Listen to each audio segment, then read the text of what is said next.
Hello, tongue wranglers. Today, we're going to be toe wranglers, and this video is brought to you by my friend Paul Trust, who cannot move his toes at all. Guess what, Paul? That might be affecting your sleep. Can you believe it after all these years? So here you go, brought to you by my good pal, Paul. Okay, so I'm going to sit up so you can see my feet. Okay, so here's my foot, okay? Over many, many years of practice, I've learned how to spread my toes really super wide, but I didn't used to be able to do that. So right here, you can see the beginnings of, a bunion. Guess what? When I started working on toe spreading, look at that. That bunion stopped growing, and I'm not kidding. Now, I cannot guarantee those results, but all I'm trying to say is, wow, right? No more growth to this bunion. So we know high-heeled shoes are probably not great for you. We know, maybe we don't know, but I'm telling you, learning how to spread your toes is really important. But did you know that that could actually potentially have an impact on your sleep?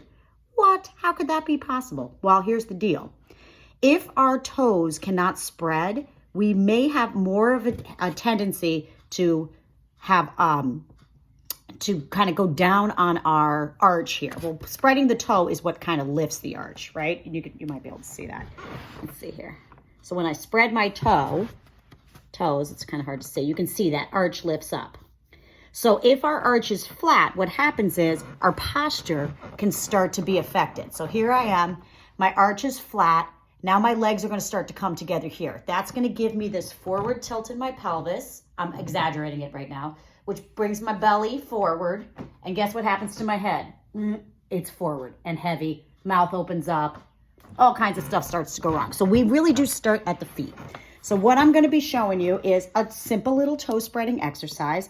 And any of those little toe spreaders that you can get, or like ladies, if you get it, or men, if you get a pedicure and you want to hold on to those toe spreaders that they send with you, just wash them out and put them back in if we ever get out of our houses again.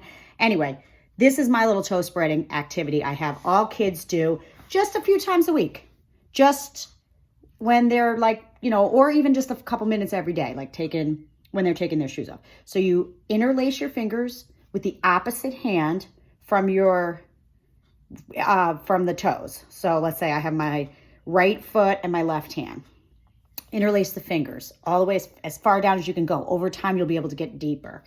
Then you take your thumb onto the arch of the foot. Now, did you notice I corrected?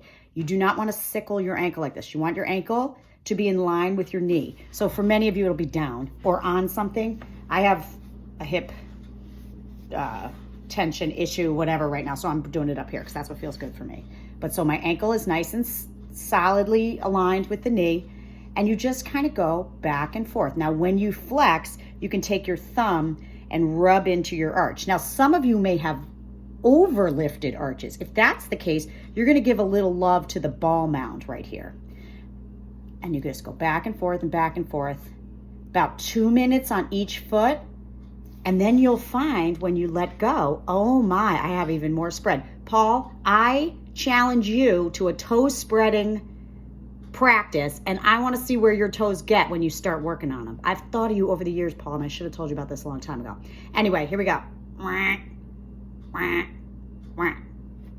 Have a great day. I may come back and do some stuff about sleep.